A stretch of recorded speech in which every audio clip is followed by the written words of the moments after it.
और सेवा। प्रणिपात क्या है?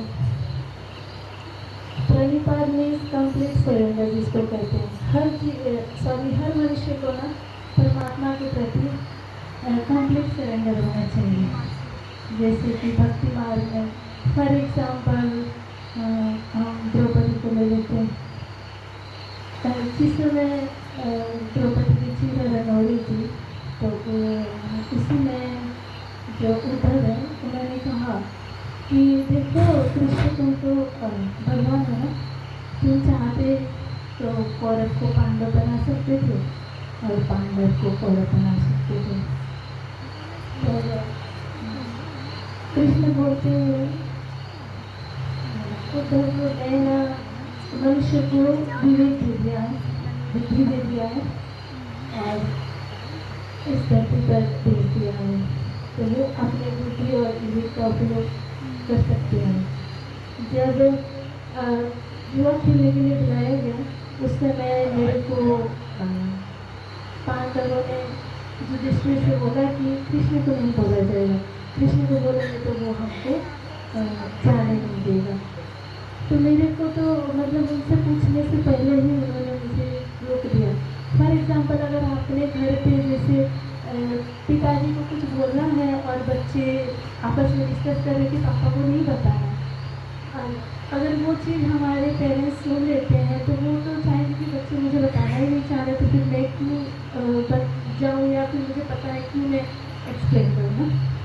इसी तरह से वो बोले, तो मैं तुम्हारे इस प्रश्न से सेटिस्फाइड नहीं हूँ कि तुम ऐसे बोल सकते हो। तो तब बोले कि अच्छा, तो जब चीरहरण हो रहा था तो उस समय भी तो तुम चाहते तो द्रौपदी को बचा सकते थे ना, तुम तो इंतजार कर रहे थे कि कब मतलब एकदम से मोदी बस हो जाए फिर तुम जाओ। बोले नहीं, मैं तो वेट कर रहा था कि उसको अभिमान था कि मेरे को मेरे 5 पति हैं, एक से एक है, महान है, मेरे इज्जत बचा लेंगे, मैं इस घर की कुलवधू हूँ करके।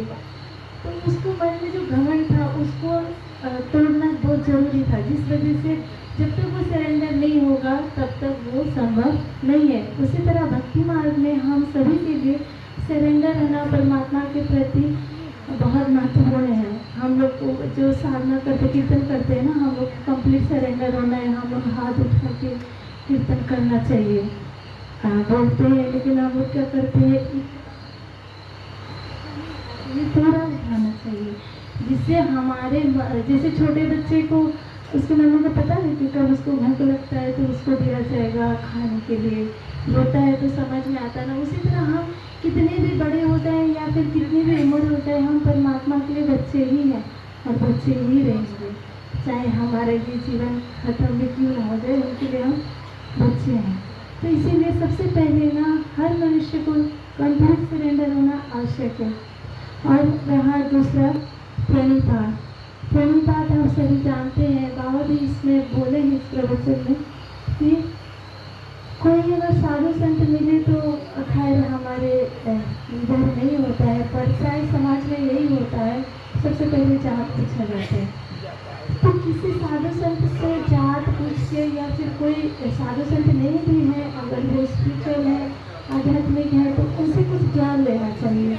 हमारे जात से क्या होगा, कोई बेनिफिट तो नहीं हो जात से किसी को, और जात तो हमें नहीं बनाया है, कोई अलग से तो नहीं बनाएगा, हमारे मनुष्य को बनाया हुआ है।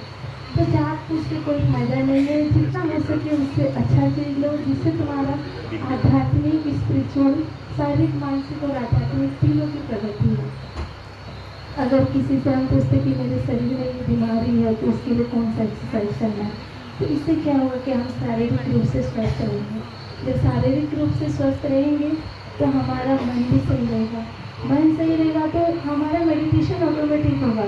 अगर आपके पैर में दर्द हो रहा है, ध्यान करने के लिए बोलेंगे तो ध्यान में मन नहीं जाएगा, मन जाएगा कि मेरे पैर में दर्द हो रही है। उसी तरह इसीलिए बाबा बोले कि इसमें कोई अगर स्पिरिचुअल व्यक्ति मिलते हैं और साधु संत मिलते हैं तो उसकी जात से कोई मतलब नहीं होना चाहिए।